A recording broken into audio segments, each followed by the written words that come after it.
All right, let's just jump right in. I want to talk about retirement, but probably not in the way you're used to thinking about it. Let's forget the financial plans for just a second, because we're talking about the architecture of a good life. I just love this quote from the philosopher Alain de Botton. It really is the key to everything. See, a good life, and especially a good retirement, it's not some pre-packaged kit you can buy off the shelf. Nope, it's a custom assembly project, and you're the lead designer. You know, for decades, I really thought retirement was like walking up to a counter and ordering off a menu. I figured I'd just pick the Happy Retirement combo meal. But what I've learned from watching others and from my own life is that it just doesn't work that way. That standard menu, it's broken.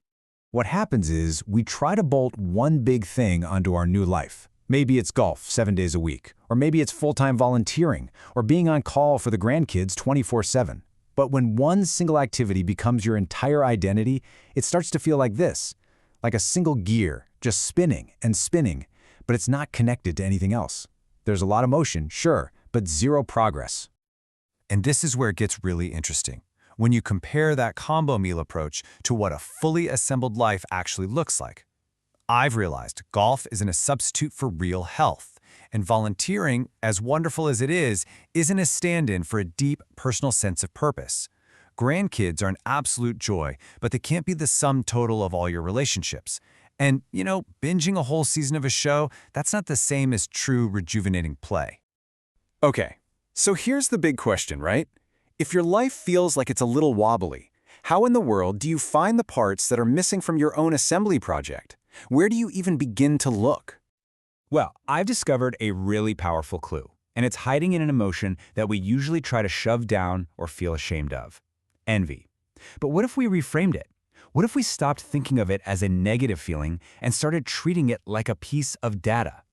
I've started calling it the envy signal. That little twinge you feel, that's not a flaw in your character. It's your subconscious pointing directly at something and saying, hey, that right there, that piece fits an empty slot in your blueprint. It's a spotlight showing you exactly what is missing. And let's be super clear about this. You don't want their whole messy life. Trust me, nobody does. You just want that one specific part that sparks something in you. It's their courage to take that solo trip. It's that unfiltered, genuine laugh. It's their creative spark. That's your piece. The signal is pointing right to it.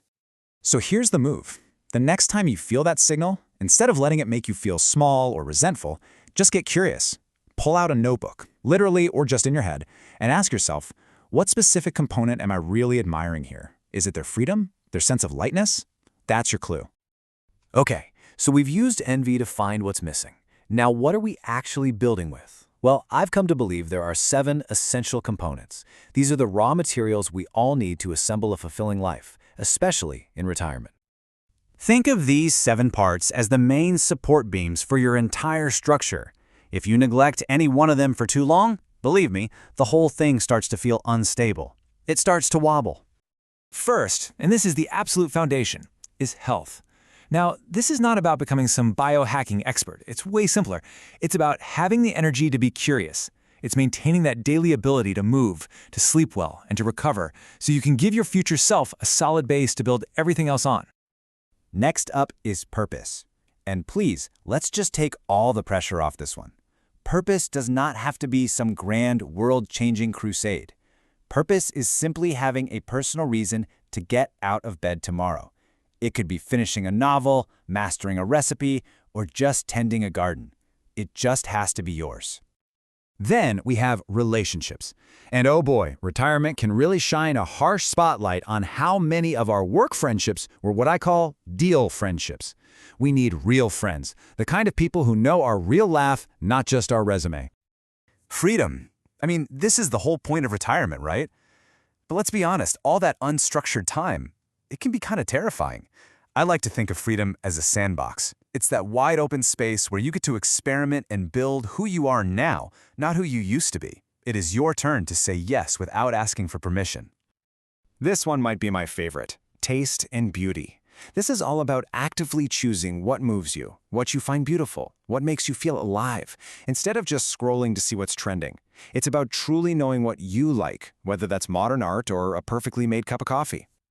Contribution is about participation, not performance. It's not about trying to be a saint, it's about staying in the game.